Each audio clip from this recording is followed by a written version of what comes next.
49% share വിറ്റപ്പോൾ Kerala സർക്കാർ അറിഞ്ഞില്ലെങ്കിൽ പിന്നെ എന്ത് സ്ക്രീനിങ് സംവിധാനമാണ് അവിടെ നടക്കുക? ഒരു സംവിധാനത്തിന് ഇപ്പം ഞാനും അരുൺ സാറും കൂടെ ഒന്നിച്ചിരുന്ന് വാർത്താ ചാനൽ ഒരു 50% ഷെയർ വിറ്റിട്ട് പോയാൽ നാളെ രാവിലെ വേറെ ഒരാൾ വന്നിരുന്നാലോ ആലോചിച്ച് നോക്കി എന്തായാലും സംഭവിക്കുക എന്നുള്ളത്. അതുപോലെയല്ലേ സംഭവിക്കുന്നത്? കാരണം 50% ഷെയർ അല്ലെങ്കിൽ 49% ഷെയർ വിറ്റിട്ട് നമ്മുടെ സംസ്ഥാനം അറിഞ്ഞിട്ടില്ല എന്ന് പറഞ്ഞാൽ അത് ഞാൻ വിശ്വസിക്കാനില്ല എന്നുള്ളതാണ് ഏറ്റവും പ്രധാനം. അത് എങ്ങനെയാണ്?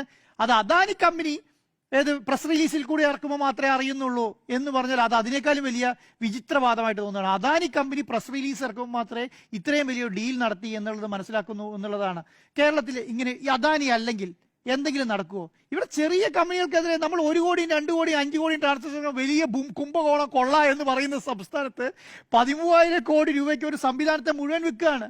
എനിക്ക് തോന്നുന്നില്ല. കാരണം ഇനി ആകെ രണ്ടാമത്തെ സ്റ്റേജിന്റെ അകത്ത് 13,000 കോടിയാണ് അദാനി മുടക്കേണ്ടത്. ഞാൻ വിചാരിക്കുന്നത് ഒരു 50% ഒരു കമ്പനി ഷെയർ വാങ്ങിക്കഴിഞ്ഞാൽ അത് കഴിഞ്ഞിട്ടുള്ള വരുമാനത്തിന് ഇൻവെസ്റ്റ്മെന്റും 50-50 ആയിരിക്കും.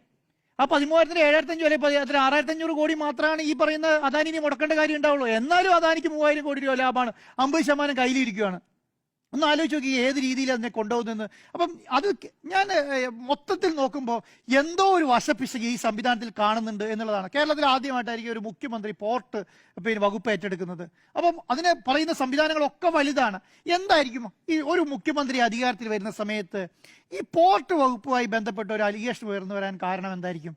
എങ്ങനെയാണെങ്കിലും വേറെ മുഖ്യമന്ത്രിയുടെ കയ്യിലല്ലാതെ വേറെ എത്ര വകുപ്പുകൾ കയ്യിലുണ്ട്? ഏതെങ്കിലും ഒരെണ്ണത്തിൽ അലിഗേഷൻ വന്നോ? എന്തുകൊണ്ടാണ് ഇതിന് വന്നിട്ടുണ്ടാവുക? മുഖ്യമന്ത്രി ആകുന്നതിന് മുൻപേ എങ്ങനെയായിരിക്കും അലിഗേഷൻ വന്നിട്ടുണ്ടാവുക? അപ്പൊ ഇത് എവിടെയോ ഈ അന്തരീക്ഷത്തിൽ ഈ സാധനം പാറി നടക്കുന്നുണ്ടല്ലോ. ഈ അദാനിയുമായി എന്തോ ഒരു ഡീല് നടക്കുന്നുണ്ട് എന്നുള്ള കാര്യം അന്തരീക്ഷത്തിൽ എവിടെയോ പാറി നടക്കുന്നുണ്ടല്ലോ. അല്ലെങ്കിൽ എങ്ങനെയാണ് മുഖ്യമന്ത്രി ആകുന്നതിന് മുന്നേ അതിനൊരു അലിഗേഷൻ വരുന്നു, മുഖ്യമന്ത്രി ആയതിനു ശേഷം അലിഗേഷൻ വരുന്നു?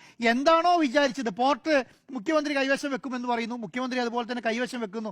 പോർട്ടിന് MD-കൾ മാറുന്നു, ഉദ്യോഗസ്ഥന്മാർ മാറുന്നു, അതിന് സംവിധാനത്തിലേക്ക് 500 കോടി ഇൻവെസ്റ്റ്മെന്റ് വരുന്നു. ഇതൊക്കെ നമ്മൾ വളരെ നിഷ്കളങ്കതയോടുകൂടി നോക്കിയാൽ ഒന്നും ചിലപ്പോൾ മനസ്സിലാക്കാൻ പറ്റില്ല. അതായത് അദാനി മംഗലാപുരത്ത് പോകുന്നത് VD സതീശൻ മംഗലാപുരത്ത് പോകുന്നു, പ്രൈവറ്റ് ജെറ്റിൽ ഞാൻ പറയുന്നത് പ്രൈവറ്റ് ജെറ്റിൽ പോകുന്നു. കേരളത്തിലെ ഏതെങ്കിലും ഒരു നേതാവ് ഒരു പ്രൈവറ്റ് ജെറ്റിൽ ഒരു 10-20 ലക്ഷം രൂപ മുടക്കി ഒരു ട്രാവലിന് മുടക്കുള്ള ഒരു പ്രൈവറ്റ് ജെറ്റിൽ കേരളത്തിൽ ഇന്നേ വരെ ട്രാവൽ ചെയ്തിട്ടുണ്ടോ? ഇത് ആരുടെ പൈസയാണെന്നാണ് മറുപടി ഇല്ലല്ലോ.